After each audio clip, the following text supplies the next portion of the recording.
গুনাহ দুনিয়াতেও কিছু অর্জন হয় না, ক্ষয় হয়, শুধু ক্ষয় হয়। জীবন যায়, যৌবন যায়, শরীর যায়, স্বাস্থ্য যায়, শরীরের সামর্থ্য যায়, যৌন শক্তি নষ্ট হয়ে যায়, সব কিছু অকেজ অপদার্থ ধ্বজভঙ্গ হইয়া শেষে হার্বাল কোম্পানির ওষুধ খায়, ফ্যান টানে ফ্যান। কোন আলেম, কোন মাদ্রাসার ছাত্র, আমি চ্যালেঞ্জ করলাম বেটা, জীবনে কোনোদিন যদি দেখাইতে পারো যে কেউ ফায়জামা টানছে ফিন্দার পরে আর কোনোদিন টানে নাই, কিন্তু লক্ষ লক্ষ যুবক আছে ফ্যান কেবল নিচের দিকে ফিরে যায়, কুদ্দুর পর টানে। ফ্যান টানো স্ক্যান বেটা, কোমর নাই, যৌবনের শক্তি নাই, শরীরের সক্ষমতা নাই, অপাত্রে নষ্ট করে দিস, অপাত্রে নষ্ট করে দিস। নইলে কোন আমরা জীবনে কোনোদিন ফায়জামা টানি, টিপতাম টানো। আলহামদুলিল্লাহ, ঈমান আমাদেরকে ইজ্জত দিছে, কোরআন আমাদেরকে শক্তি দিয়েছে, আল্লাহ আমাদেরকে সাহায্য করেছে। আলহামদুলিল্লাহ, আলহামদুলিল্লাহ। কিভাবে বললে বুঝবে? আমি নিজেও বুঝি না। কেমনে বললে বুঝতো আমার ছেলেরা, আমার ভাইরা, আমার বন্ধুরা? বুঝি না আমি। সারাদিন কেমনে এরকম হয় জীবন ভাইয়া? একটা মুসলমানের ছেলের একবারও একটা ওয়াক্ত নামাজও পড়তে মন চায় না।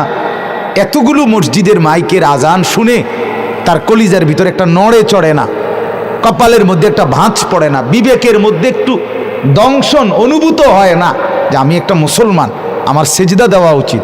হায় হায় হায় হায় হায়, এটা কি জীবন রে বাপ? এই জীবনের সাথে রাস্তার কুকুরের কোনো পার্থক্য আছে কিনা? আমার মনে হয় না, আমার মনে হয় না। সেজদাবিহীন সে তো মানুষ না, যার কপালে সেজদা নাই সে তো মানুষ না। আল্লাহ তাকে মানুষ বলে নাই, আল্লাহ তাকে মানুষ বলে নাই, জানোয়ার বলছে। আল্লাহ তাকে জন্তু বলছে, জানোয়ার বলছে, কাল আনআম বলছে, আনআম বলছে। তোমাদের যাদের কপালে সেজদা নাই বাপ, তুমি মানুষ না, হাইওয়ান।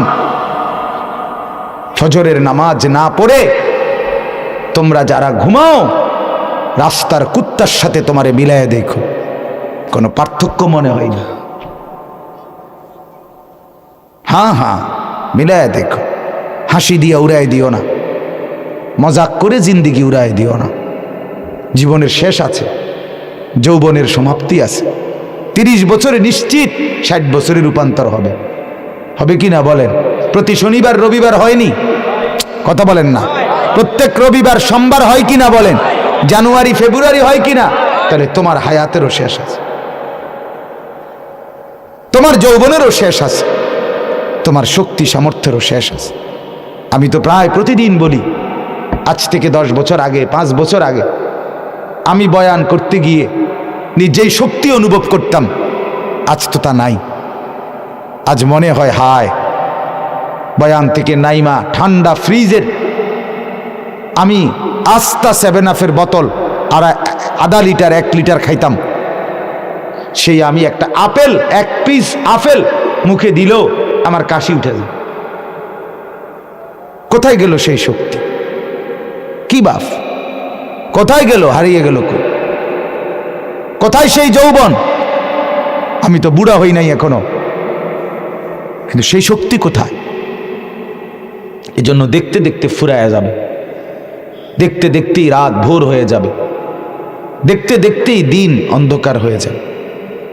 হ্যাঁ, এই শক্তি সামর্থ্য যৌবন, ওই চাচারে বলো, ও চাচাদেরকে বলো, চাচা আপনিও কি সবসময় এমন ছিলেন?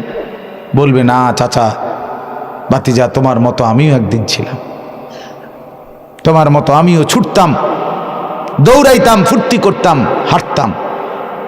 আজ বৃদ্ধের দুর্বলতা আমাকে অবশ অচল করে দিছে।